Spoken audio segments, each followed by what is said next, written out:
नमस्कार साथियों, स्वागत है आपका दृष्टि आईएएस के इन फोकस प्रोग्राम में। मेरा नाम है मनीष। सुप्रीम कोर्ट ने अपने एक महत्वपूर्ण निर्णय में कहा है कि पदों के लिए भर्ती प्रक्रिया की शुरुआत होने के बाद पात्रता संबंधी नियमों में किसी प्रकार का बदलाव नहीं किया जा सकता, यानी एलिजिबिलिटी क्राइटेरिया में किसी तरह के परिवर्तन नहीं किए जा सकते। क्योंकि अगर इस तरह के परिवर्तन होंगे तो ये खेल के नियमों में, खेल के बीच में ही परिवर्तन करने के समान होगा। छात्र छात्राओं के लिए, स्टूडेंट्स के लिए निर्णय बेहद महत्वपूर्ण है, क्योंकि जब स्टूडेंट्स किसी परीक्षा की तैयारी करते हैं तो परीक्षा के नियमों में एक स्पष्टता रहना बेहद महत्वपूर्ण होता है, ताकि वो अपनी तैयारी को एक दिशा में लगातार मेहनत के साथ पूरा कर सके। चलिए पूरी तरह से इस निर्णय को समझने की कोशिश करते हैं कि सुप्रीम कोर्ट का क्या निर्णय है। सबसे पहले देखते हैं कि इस पूरे टॉपिक में किन पक्षों की बात करेंगे। सबसे पहले खबर को विस्तार से जानेंगे, फिर देखेंगे कि जो सुप्रीम कोर्ट का निर्णय आया है, इस निर्णय के मुख्य निष्कर्ष क्या है, साथ ही इसमें नियुक्ति के अधिकार से संबंधित क्या बातें कही गई हैं, इस पूरे मामले की क्या पृष्ठभूमि रही है और पूरे निर्णय का एक सामान्य आशय क्या निकलता है। इन पक्षों को जानने के बाद आपके लिए एक अभ्यास प्रश्न भी होगा, जिसका उत्तर आपको कमेंट बॉक्स में कमेंट करके देना होगा। ये जो पूरा विषय है यूपीएससी की मुख्य परीक्षा के सामान्य अध्ययन प्रश्न पत्र 2 से जुड़ेगा। उसके सुप्रीम कोर्ट के निर्णय जैसे खंडों से आप उसे जोड़ सकते हैं, गवर्नेंस जैसे खंडों से भी आप इसे जोड़ करके देख सकते हैं, क्योंकि ये शासन संबंधी जो नियम है उसमें बदलाव की एक नियम संबंधी जो बदलाव है उसी पर एक महत्वपूर्ण निर्णय है। हम अपने प्रोग्राम में आगे बढ़ेंगे, लेकिन उससे पहले एक सूचना आपके लिए है। सूचना ये है कि हाल ही में दृष्टि आईएएस संस्थान ने अपनी अलग अलग शाखाओं पर हिंदी माध्यम के आईएएस जीएस फाउंडेशन कोर्स प्रारंभ किए हैं और कई शाखाओं पर ये कोर्स प्रारंभ होने वाले हैं। जैसे दिल्ली स्थित करोल बाग शाखा में हिंदी माध्यम का आईएएस जीएस फाउंडेशन कोर्स 13 नवंबर से प्रारंभ होगा, जिसका समय रहेगा दोपहर 3 बजे। इसी प्रकार से इंदौर शाखा में 11 नवंबर से बैच प्रारंभ हो रहा है, जिसका समय रहेगा शाम को 6:15 बजे। इसी तरह से लखनऊ में भी हिंदी माध्यम का आईएएस जीएस फाउंडेशन कोर्स 29 नवंबर से प्रारंभ होगा, समय रहेगा सुबह 11:30 बजे। और जयपुर शाखा में 27 नवंबर से बैच प्रारंभ होगा, जिसका समय रहेगा सुबह 11 बजे। इन शाखाओं के पास अगर आप स्थित हैं तो इन शाखाओं में जाकर के अपने एडमिशन को सुनिश्चित कर सकते हैं। साथ ही 8750187501 पर कॉल कर सकते हैं, अपने एडमिशन को सुनिश्चित कर सकते हैं। खबर को विस्तार से समझने की कोशिश करते हैं। खबर क्या है? सुप्रीम कोर्ट का एक महत्वपूर्ण निर्णय है, छात्रों के लिए विशेष रूप से महत्वपूर्ण है। क्या कहता है ये निर्णय? ये कहता है कि जो पदों के लिए भर्ती प्रक्रियाओं की शुरुआत होती है, तो भर्ती प्रक्रिया शुरू होने के बाद भर्ती के लिए जो एलिजिबिलिटी क्राइटेरिया है, जो पात्रता मानदंड है, उनको बीच में नहीं बदला जा सकता। सुप्रीम कोर्ट ने सीधे तौर पर कह दिया है, जब तक कि नियम स्पष्ट रूप से ऐसे परिवर्तन की अनुमति न दे। यानी अगर नियम इस तरह के परिवर्तन की अनुमति प्रदान करते हैं या विज्ञापन इस तरह के परिवर्तन की अनुमति प्रदान करता है, तब तो इस तरह से एलिजिबिलिटी क्राइटेरिया में, पात्रता संबंधी जो मानदंड है उसमें परिवर्तन किया जा सकता है। लेकिन अगर नियम इस तरह की अनुमति प्रदान नहीं करते हैं या विज्ञापन में इसका उल्लेख नहीं है, तो आप भर्ती प्रक्रिया के बीच में ही भर्ती प्रक्रिया के नियमों में, पात्रता मानदंडों में परिवर्तन नहीं कर सकते। सुप्रीम कोर्ट का एक निर्णय है। एक संवैधानिक पीठ ने यह मामला दिया है। 5 जजों की संवैधानिक पीठ ने मामला दिया है, जिसमें भारत के मुख्य न्यायाधीश डॉक्टर डीवाई चंद्रचूड़ भी शामिल थे। अन्य न्यायमूर्ति कौन से थे? ऋषिकेश रॉय थे, न्यायमूर्ति पीएस नरसिम्हा थे, न्यायमूर्ति पंकज मित्तल थे और न्यायमूर्ति मनोज मिश्रा इस संवैधानिक पीठ में शामिल थे। और ये निर्णय किसके द्वारा लिखा गया है? न्यायमूर्ति मनोज मिश्रा के द्वारा ही ये निर्णय लिखा गया है। अब हम इस पूरे निर्णय के एक सामान्य निष्कर्ष को जानने की कोशिश करते हैं कि सामान्य निष्कर्ष क्या है। और सबसे पहले सामान्य निष्कर्ष में यह आता है कि किसी भी भर्ती प्रक्रिया की शुरुआत कब से मानी जानी चाहिए। तो भर्ती प्रक्रिया की शुरुआत के बारे में कुछ महत्वपूर्ण बातें कही गई है और यह कहा गया है कि विज्ञापन जो जारी होने के साथ ही आप ये मान सकते हैं कि भर्ती प्रक्रिया शुरू हो गई है। यानी जब आप विज्ञापन जारी करके आवेदन आमंत्रित करते हैं, वहीं से भर्ती प्रक्रिया की शुरुआत हो जाती है। और इसमें तब तक परिवर्तन नहीं किया जा सकता जब तक कि संबंधित नियमों या विज्ञापन द्वारा इसकी अनुमति न दी जाए। या तो नियमों में उल्लेख होना चाहिए, भर्ती प्रक्रिया से संबंधित जो भी नियम आपने बनाए हैं उसमें इस बात का उल्लेख होना चाहिए, या विज्ञापन में इस बात का उल्लेख होना चाहिए कि विज्ञापन जारी होने के बाद भी आप पात्रता संबंधी नियमों में कोई बदलाव कर सकते हैं। तो पहली महत्वपूर्ण बात तो ये हुई। दूसरी महत्वपूर्ण बात यह है कि यदि किसी परिवर्तन की अनुमति दी जाती है, यानी कोई परिवर्तन किया जाता है, तो उससे संविधान के अनुच्छेद 14, जो कि विधि के समक्ष समानता का प्रावधान करता है, उसका अनुपालन करना ही होगा।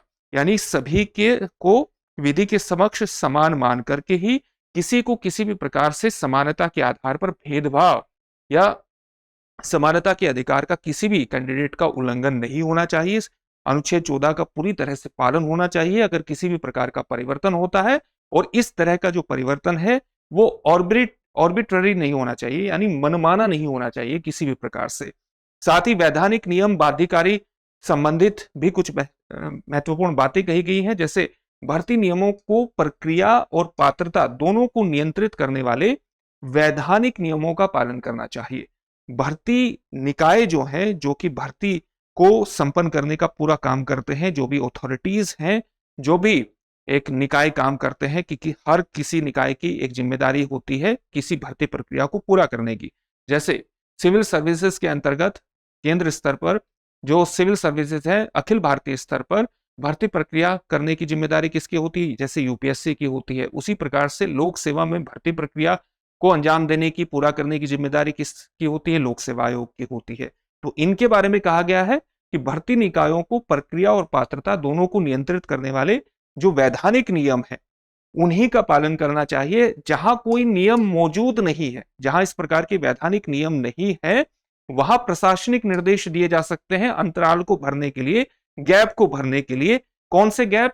वैधानिक नियमों न होने के कारण, वैधानिक नियम न होने के कारण जो गैप आ जाते हैं उनको भरने के लिए प्रशासनिक निर्देश दिए जा सकते हैं।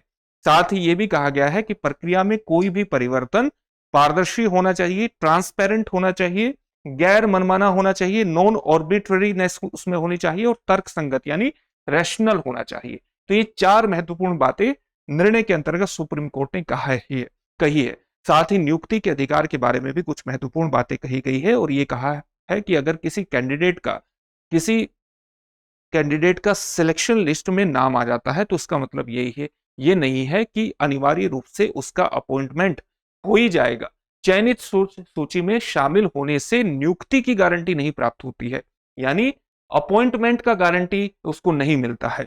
यह बात सुप्रीम कोर्ट ने कहा है, और सुप्रीम कोर्ट ने यह भी कहा है, हालांकि इसके साथ यह बात भी जरूरी है कि अगर रिक्तियां हैं तो स्टेट यानी राज्य और उसकी एजेंसियां मनमाने ढंग से चयनित सूची में शामिल लोगों की नियुक्तियां देने से इनकार नहीं कर सकती। इसका मतलब यह है कि अगर रिक्तियां विद्यमान हैं तो रिक्तियां विद्यमान है और चयनित सूची में किसी कैंडिडेट का नाम भी है, तो अपॉइंटमेंट को मनमाने आधार पर मना नहीं किया जा सकता। सिलेक्शन लिस्ट में अगर किसी व्यक्ति का नाम है तो उस आधार पर अपॉइंटमेंट का अनिवार्य अधिकार भी नहीं मिलता, और साथ ही अगर रिक्तियां हैं तो और किसी व्यक्ति का सिलेक्शन लिस्ट में नाम है तो उसे मनमाने आधार पर नियुक्ति देने से इनकार भी नहीं किया जा सकता। ये दोनों बातें भी कही गई है। इसके अलावा इस पूरे मामले की अगर पृष्ठभूमि की बात करें तो ये संवैधानिक पीठ के मामले साथ कैसे मामला आया। संवैधानिक पीठ के पास ये मामला इस प्रकार से आया कि तेज प्रकाश पाठक और अन्य बनाम राजस्थान उच्च न्यायालय और अन्य का जो मामला था वर्ष 2013 का मामला था। इसमें 3 न्यायाधीशों की पीठ ने ही ये मामला संवैधानिक पीठ को सौंपा था। इस जो ये निर्णय था जिसमें तेज प्रकाश पाठक मामला है, इस तेज प्रकाश पाठक मामले द्वारा एक पूर्व का जजमेंट था जिसे हम के मंजूश्री बनाम आंध्र प्रदेश राज्य और अन्य के नाम से जानते हैं, जो कि 2008 का मामला है। इसके निर्णय पर संदेह जताया था, इसके निर्णय पर पूरी तरह से सहमति नहीं जताई थी, और इस संदेह को जताए जाने के बाद इस मुद्दे को एक संवैधानिक पीठ को भेजा था, जिस संवैधानिक पीठ ने अब फैसला दिया है। पहले जो संवैधानिक पीठ थी उसमें कोई और जज थे, और फिर बाद में एक जज उसके बाद रिटायरमेंट हुई, और वर्तमान जो संवैधानिक पीठ है इसके पास ये मामला आया। इस बात को ठीक से समझ लीजिएगा कि पहले मामला कहाँ था, के मंजूश्री बनाम आंध्र प्रदेश राज्य और अन्य का मामला था वर्ष 2008 में। इसने कुछ महत्वपूर्ण बातें कही थी जिसमें कहा गया था कि भर्ती प्रक्रिया शुरू होने के बाद पात्रता मानदंडों में बदलाव पर रोक लगाई गई थी। के मंजूश्री बनाम आंध्र प्रदेश राज्य का जो और अन्य का जो मामला था वर्ष 2008 में, उसमें सीधे तौर पर कहा था कि अगर भर्ती प्रक्रिया की शुरुआत हो चुकी है तो पात्रता मानदंडों में बदलाव नहीं किया जा सकता, बीच में ही बदलाव नहीं किया जा सकता। लेकिन इसके एक निरपेक्ष फैसले के प्रति, एक एब्सोल्यूट फैसले के प्रति पूरी तरह से सहमत नहीं था तेज प्रकाश पाठक का मामले की सुनवाई करने वाली 3 न्यायाधीशों की पीठ। इसलिए इस 3 न्यायाधीशों की पीठ ने इस मामले को एक संवैधानिक पीठ के पास भेजा, जो 5 न्यायाधीशों की पीठ ने वर्तमान में फैसला दिया है।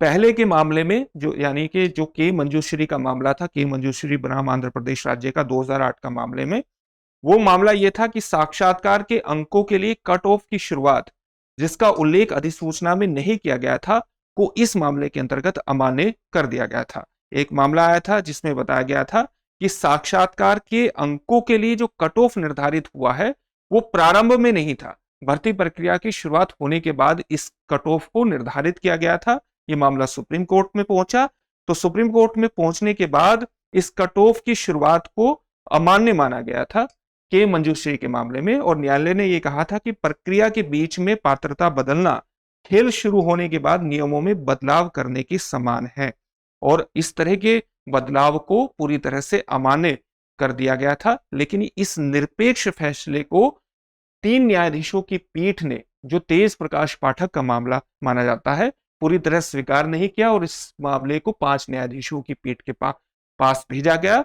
जिसने के मंजूश्री के फैसले को ठीक माना है कि भर्ती प्रक्रिया शुरू होने के बाद खेल के नियमों में बदलाव नहीं किया जा सकता, यानी पात्रता मानदंडों में परिवर्तन नहीं किया जा सकता। तो इस पूरे मामले का लब्बो-लुआब क्या है, यानी इस पूरे मामले का क्रक्स क्या है, सार क्या है? इसका सार यही है कि निर्णय में सीधे तौर पर कहा गया है कि भर्ती प्रक्रियाओं की निष्पक्ष, सुसंगत यानी कंसिस्टेंट और मनमाना होने की आवश्यकता पर, गैर मनमाना होने की आवश्यकता पर, नॉन ऑर्बिट्ररी होने की आवश्यकता पर बल दिया गया है। यानी भर्ती प्रक्रियाएं ऐसी होनी चाहिए जो निष्पक्ष हो, कंसिस्टेंट हो, सुसंगत हो और गैर मनमानी हो, ताकि सुनिश्चित किया जा सके कि प्रक्रिया शुरू होने के बाद नियमों में परिवर्तन से उम्मीदवारों को किसी भी प्रकार का कोई नुकसान न हो। यह बात सुनिश्चित करने की कोशिश की गई है निर्णय के माध्यम से। और साथ ही एक और बात कही गई है कि यदि राज्य रिक्तियों को न भरने का विकल्प चुन सकता है, राज्य रिक्तियों को न भरने का विकल्प तो चुन सकता है, किंतु यदि चयन सूची में अभ्यर्थी है तो वह मनमाने ढंग से ऐसा नहीं कर सकता। अगर रिक्तियां हैं तो उन रिक्तियों को भरने के अंतर्गत राज्य मनमाने ढंग से निर्णय नहीं ले सकता। तो ये 2 महत्वपूर्ण आशय हैं इस पूरे निर्णय के। अब इससे संबंधित एक प्रश्न देख लेते हैं। प्रश्न क्या है? किस मामले में सर्वोच्च न्यायालय ने इस बात पर जोर दिया कि भर्ती प्रक्रिया के बीच में पात्रता मानदंड में बदलाव अस्वीकार्य है? आपके ऑप्शंस क्या है? ऑप्शंस है तेज प्रकाश पाठक बनाम राजस्थान राज्य मामला, सुभाष चंद्र मारवाहा बनाम पंजाब राज्य मामला, के मंजूश्री बनाम आंध्र प्रदेश राज्य मामला, या एस रमेश बनाम भारत संघ मामला। इस प्रश्न का उत्तर आप हमें कमेंट बॉक्स में कमेंट करके जरूर दीजिए। फिर से एक नए सेशन में आपसे मुलाकात होगी। धन्यवाद।